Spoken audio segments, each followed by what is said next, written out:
भगवान शिव को कई अलग अलग रूपों में पूजा जाता है।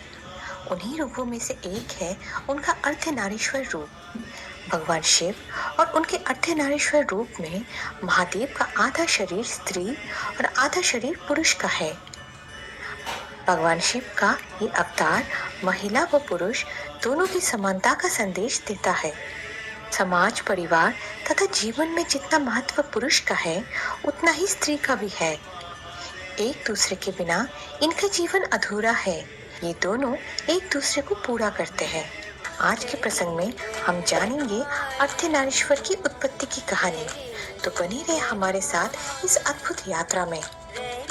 भगवान शिव की पूजा सदियों से ही हो रही है, लेकिन इस बात को बहुत ही कम लोग जानते हैं कि शिव का एक और रूप भी है जिसे अर्धनारीश्वर रूप कहा जाता है।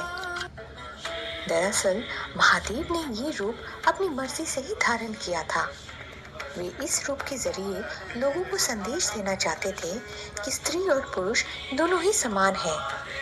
तो दर्शकों, आइए जानते हैं इस घटना का चक्र। आखिर किस वजह से भगवान शिव को ये रूप धारण करना पड़ा। शास्त्रों और पुराणों के अनुसार अर्धनारीश्वर की रचना के बारे में अलग अलग उदाहरण मिलता है। उन सभी में जो सबसे प्रसिद्ध है वो कुछ इस तरह है कि एक बार भृंगी नामक एक ऋषि थे जो भगवान शिव के परम भक्त थे। वो खुद को भगवान शिव के सबसे बड़े अनुचर मानते थे। एक बार ऋषि भृंगी महादेव से मिलने कैलाश पर्वत पहुंचे। उस वक्त कैलाश में महादेव के साथ उनकी पत्नी पार्वती बैठी हुई थी और साथ ही में उनके अनुचर नंदी भृंगी भी थे। जब ऋषि वहां पहुंचे तो वे भगवान शिव को देखकर बहुत प्रसन्न हुए। ऋषि भृंगी की ये इच्छा थी कि वो जब भी भगवान शिव से मिलेंगे वे उनकी परिक्रमा करना चाहते थे। उनकी इसी इच्छा को पूर्ण करने के लिए उन्होंने महादेव से उनकी परिक्रमा करने की अनुमति मांगी। महादेव ने हंसते हुए अनुमति दे दी।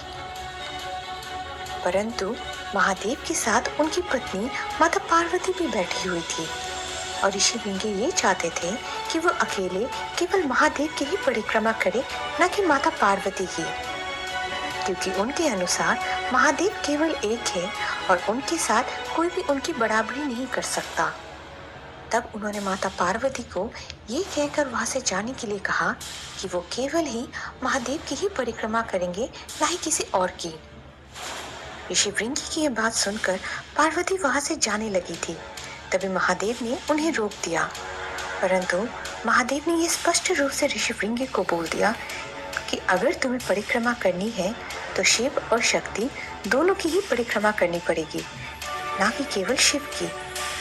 ये कहने के बाद ही महादेव और पार्वती से एक अलौकिक ऊर्जा निकली। उस ऊर्जा ने महादेव और पार्वती के आधे आधे शरीर को जोड़ दिया। इस तरह से अर्धनारीश्वर रूप की रचना हुई। इस रूप का आधा भाग भगवान शिव का है एवं आधा भाग माता पार्वती की है। परंतु ऋषि भृंगी भी अहंकार में मुक्त अपनी बात पे दृढ़ थे।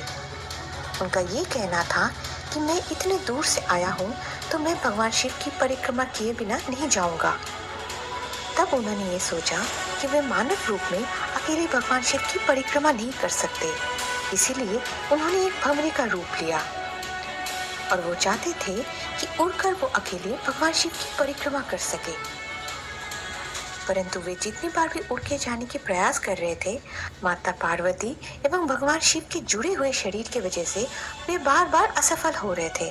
उन्होंने कई प्रयास किए, परंतु उन्हें केवल असफलता ही मिली। बाद में क्रोध में आकर उन्होंने महादेव को डंक मार दिया।